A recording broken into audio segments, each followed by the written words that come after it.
Okay. Michael the eagle soared through the air, tumbling and tossing in the wind, and as he soared, he heard a sound, and the bullet punctured his left lung. He gasped for air and began to spiral downwards, and as he plummeted towards Earth, he spotted a yellow and red fish named Alan. Michael splashed into the water, and Alan glided toward him and said, "Hello, friend." And just as Michael thought perhaps Alan was friendly, the red and yellow fish plucked the precious lung from Michael's chest.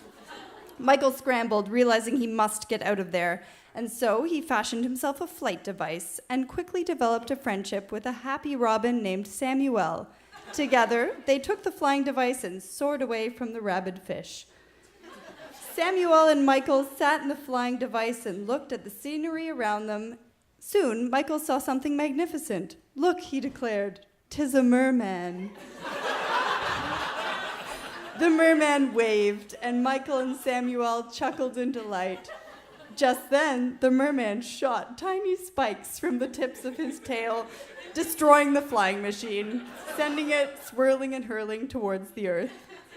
Just then, Jennifer, Michael's sister, swooped over and grabbed Michael in her beak, but couldn't catch Samuel in time. He perished. Or did he?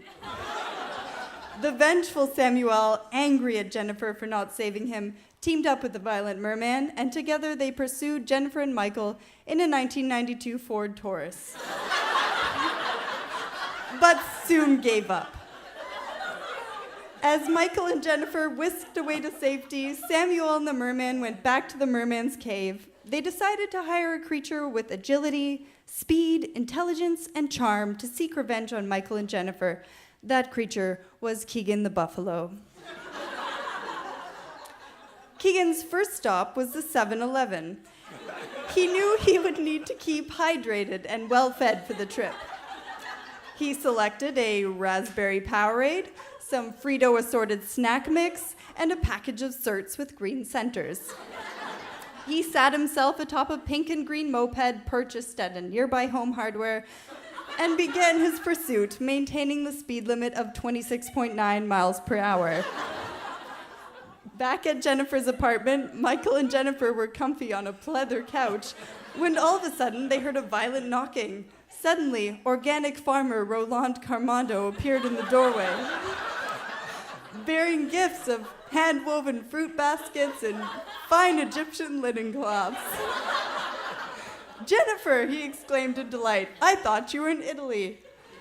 Jennifer explained that her tour to Italy had been canceled, and together the three friends enjoyed a meal of sea scallops and organic spare ribs. Organic farmer Roland Carmondo then explained that he must get going, as the homegrown pecan pie was not going to cook itself. He then left in his JCPenney footwear and sped off in his 1985 Dodge Caravan. Meanwhile, Keegan the buffalo was crossing vast areas. He soon happened upon some delightful berries and enjoyed a fruitful feast all to his buffalo self. He then fell into a deep slumber. When Keegan awoke, he saw organic farmer Roland Carmondo standing above him.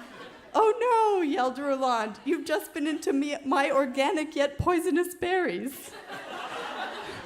Keegan was rushed to the hospital in Roland's 1985 Dodge Caravan, where he was cared for in the child's wing by popular television star Noah Weil of ER.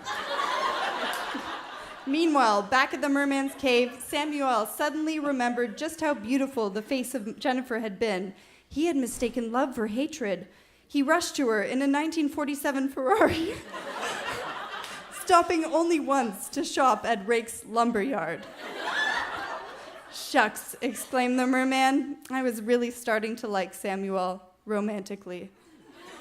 To allow himself to ease the pain of his romantic loss, the merman attended the Broadway musical Rent 17 times, while simultaneously creating 22 paper cranes named Richard. It was at a matinee that the merman discovered his life's passion, quilting, and he set his sights on creating a business in the competitive quilting field. Samuel had arrived at Jennifer's apartment. He knocked swiftly. Jennifer answered. Samuel bent down on one knee and tied his purple and gray Nike Airlift running shoes.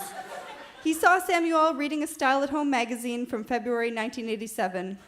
"Michael," exclaimed Samuel. "Samuel, I thought you were dead." "Nope, cool."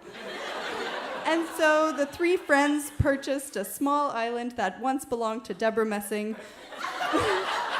built a fancy little shanty, and had themselves a happy little life surrounded by Samuel and Jennifer's jolly Egan offspring. The end.